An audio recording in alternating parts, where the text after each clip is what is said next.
अस्सलामुअलैकुम everyone. Anglo Urdu high school English medium, कक्षा 9, विषय हिंदी, सूरदास के पद। कवि सूरदास, जिनका जन्म 1478 ईस्वी और मृत्यु 1580 ईस्वी में हुआ था।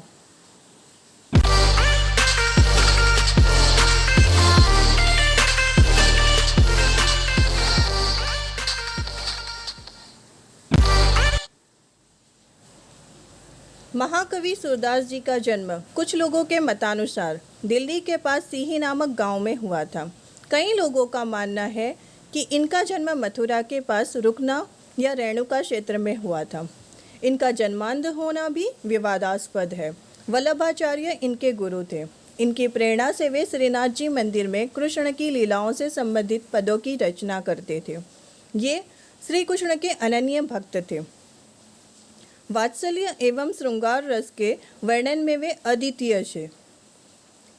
प्रस्तुत पद में सूरदास की अनन्य भक्ति भावना का परिचय मिलता है। सूरदास श्री कृष्ण के अनन्य भक्त थे। श्री कृष्ण की भक्ति ही उनके मन को शांति देती थी। यहाँ सूरदास जी के 2 पद दिए गए हैं। पहले पद में श्री कृष्ण के प्रति अनन्य निष्ठा के दर्शन होते हैं, तो दूसरे पद में घुटनों के बल चलते बाल कृष्ण की अनुपम छवि का वर्णन है। कवि सूरदास जी कहते हैं, चारों ओर जल से घिरे जहाज का पंछी कहीं भी जाए पर अंत में जहाज पर ही आता है। उसी तरह श्री कृष्ण का आश्रय छोड़कर कवि का मन अन्यत्र कहीं नहीं जा सकता। सूरदास के लिए सभी देवताओं में श्री कृष्ण ही सर्वोत्तम है। वे गंगा जल के समान निर्मल है। वे ही कमल रस से के समान है। सूरदास का मन रूपी भौरा उस रस को छोड़कर करील की इच्छा क्यों करेगा। आंगन में मक्खन का पात्र लिए घुटनों के बल चलते श्री कृष्ण की छवि देखते ही बनती है। उनके कोमल गाल, चंचल आंखें और गोरोचन के तिलक से सुशोभित उनका मस्तक, कंठ में झूलती कठोलासी माला, ये सब अत्यंत आकर्षक है। श्री कृष्ण के बाल रूप की यह छवि अत्यंत दुर्लभ है।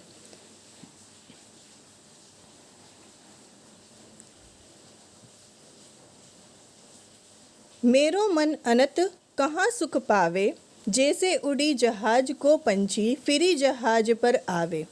कमल नैन को छांडी महातम और देव को ध्यावे, परम गंगा को छांडी प्यासो दूरमति कूप खनावे।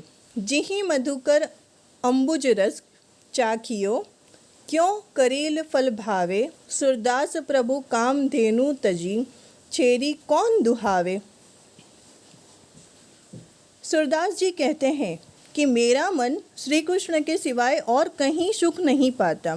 जैसे जहाज का पंछी जहाज से उड़कर पुनः जहाज पर ही आता है, उसी तरह मेरा मन अन्य देवताओं के यहाँ से भटककर फिर श्री कृष्ण के चरणों में लौट आता है। कमल नयन श्री कृष्ण की महिमा छोड़कर वह अन्य किसी देवता का ध्यान कैसे कर सकता है।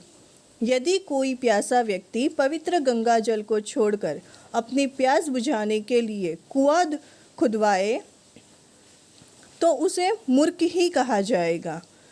जिस भौरे ने कमल के रस का स्वाद चख लिया हो, उसे करील का फल कैसे अच्छा लगेगा।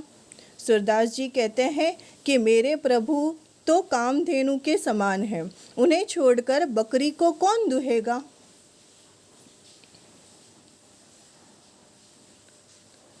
शोभित कर नवनीत लिए, घुटुरुनी चलन रेणु तन मंडित। मुख दधि लेप किए, चारु कपोल लोल लोचन गोरोचन तिलक दिए। लट लटकनी मनुमत्त मधुपगन, मादक मधु हिम पिए। कठुला कंठ वज्र केहरी नख, राजत रुचिर हिये। धन्य शूर एको पल इहिम सुख, का सतकल्प जिए।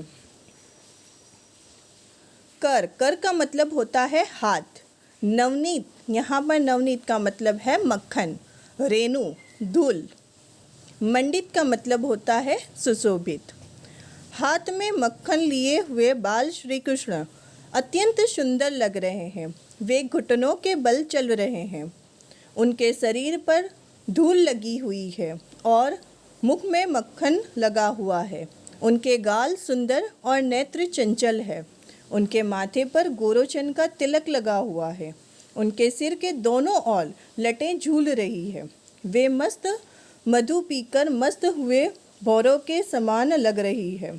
गले में पहनी हुई चांदी की चौकियों, बधनखा और बजरपट्टू की माला हृदय पर सुशोभित हो रही है।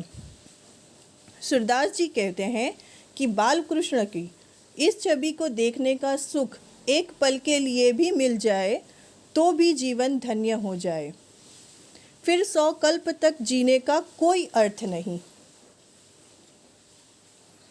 इस तरह यहाँ सूरदास जी के 2 पद में दिए हुए हैं।